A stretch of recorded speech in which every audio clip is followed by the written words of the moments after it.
productivity. It helps to improve productivity. How does it improve productivity? I recall vividly last December, because I run a media company, and we all know that December, like Christmas period, is usually the peak for business, for media people. If you're into photography, videography, and the rest of them. I don't know if there's anybody like that here. So you understand what I am saying. So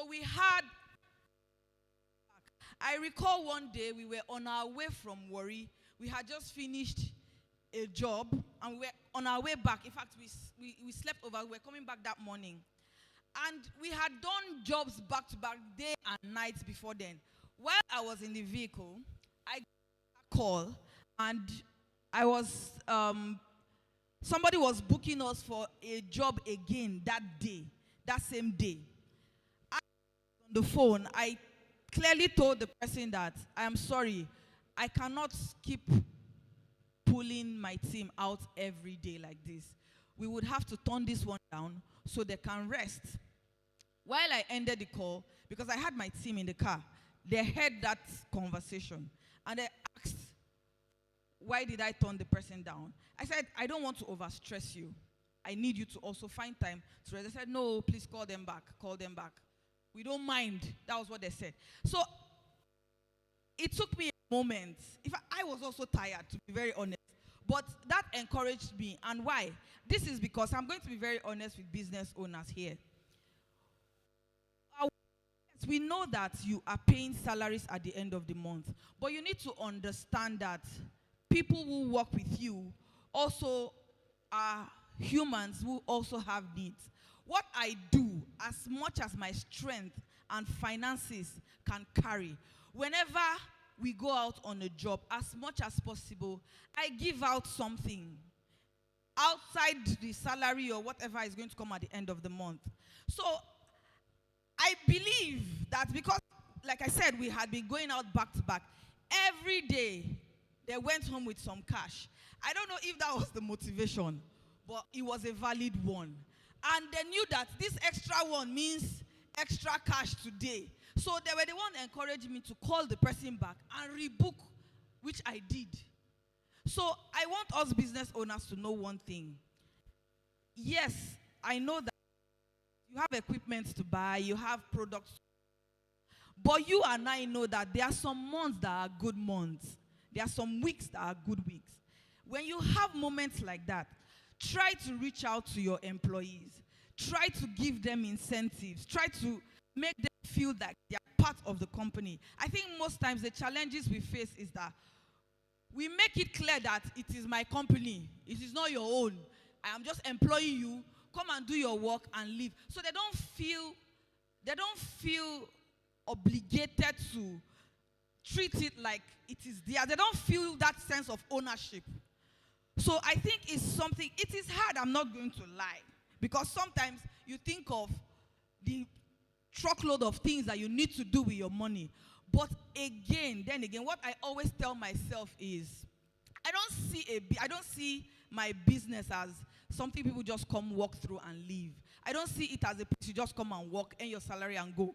I see it as an opportunity to build people. So whenever I remind myself of that, I put myself in their shoes. If I was to be in this person's shoes, what would I want?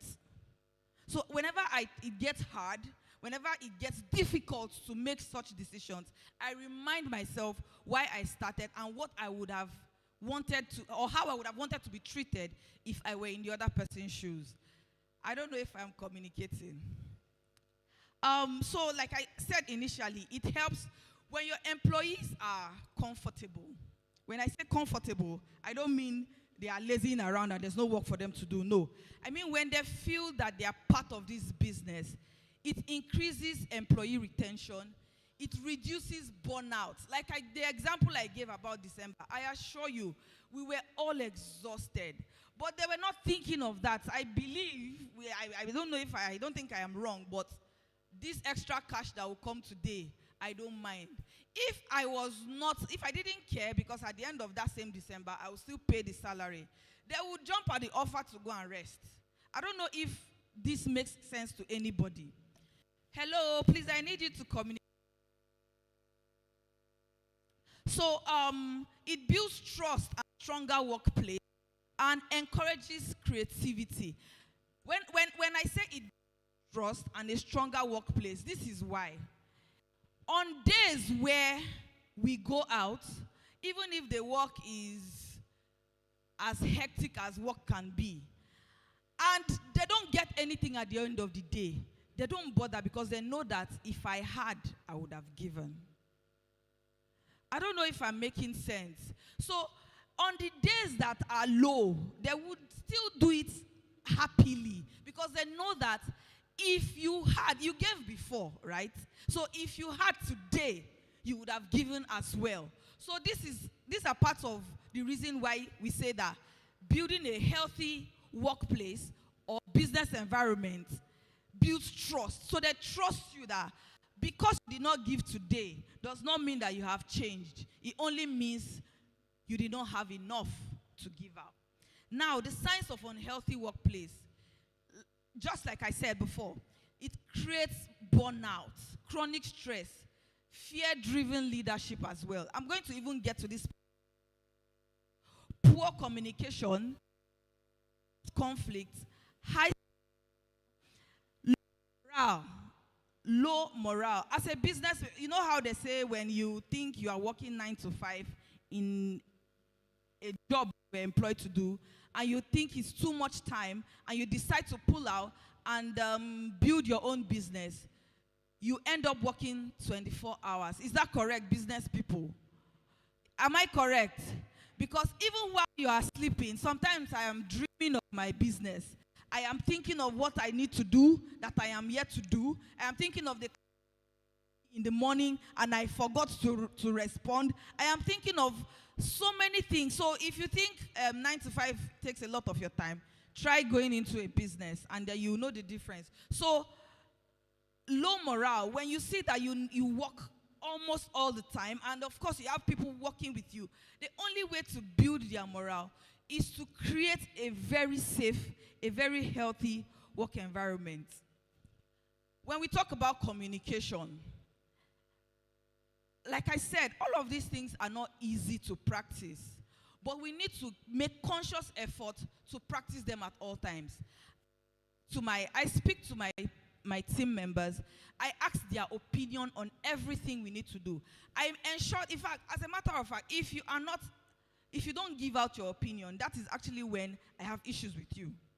No matter what it is, I listen. And if I feel a different way or a certain way, or contrary to what you have said, and I will tell you. And I also tell them, if your work and I turn it down, make sure you ask me why. Ask me why I turned down your work. Ask you to redo. Ask me why I asked you to redo that work. Properly understand, and next time you will learn to do it better. So encourage you to pick up.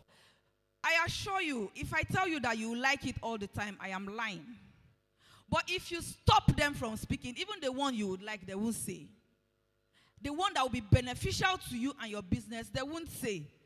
So you need to try to learn how to manage your emotions and correct when they say things that are off, so that whenever they are ready or they want to speak, they will feel confident enough to speak, so that you can pick the ones that are important. There's this, during the last election cycle, there's this video that was trending online when Peter Obi said he got that one advice from a madman. And it was funny. But even if the person looks mad, just listen. Listen to them first. You can never tell where your advice would come from. Just like how Naaman got his breakthrough from a servant girl. I believe these days most of us will not even want to listen. But just listen first, and then you can correct or sieve or filter whatever was given to you later, and then pick the one that is beneficial to you. Am I still communicating? Thank you very much. When you have a psychologically strong team, your employees feel respected and valued. They feel seen. And then when you also try to ensure that mistakes are not overblown, use it as a way or a means to correct them, so that they don't do such again. Not like you make them feel less of themselves because they make a mistake. It is very important. And I will always emphasize on the fact that it is not easy to keep this up. But if you keep ensuring that you remind your subconscious that this is the right thing to do, you would hardly miss it. How to build a psychologically strong team business environment. First is, like I said before, create open communication. Encourage honest conversation. There are some times in the office when we have less work to do. We start talking about relationships. We yab each other, we laugh, we drag the next person. So it creates this form of relaxation, like people feel relaxed. Not like whenever you are around, everybody's heart is beating fast. They don't know how to talk. They don't know how to speak. Like we make jokes, we laugh, we eat together. We like sometimes it doesn't have to always be a very stiff work environment. Relax a little, laugh, yab, like talk about people's. We even talk about our personal lives. Who is dating who does not have a girlfriend, who is still single, and we make jest of all of that and we laugh. It helps. It helps a lot. Promote work-life balance. There is one, no matter how difficult the situation looks, no matter how busy we are, one thing I don't compromise on is whenever there is a family-related challenge with any member of my team, I do not compromise on that. You would go and sort it out, and we will both all ensure that we give you all the support that you need to come out of whatever it is that you're dealing with at that time. And this is something that most businesses lack, because yes, we understand that you have demands. Yes, you don't want to fail your clients. Yes, you don't want to fall short on your orders. But you need to also know that the people who drive these businesses also have their personal lives independent of your own and of your business. It's not stable mentally. It's not stable mentally. It's moving from house to house or squatting and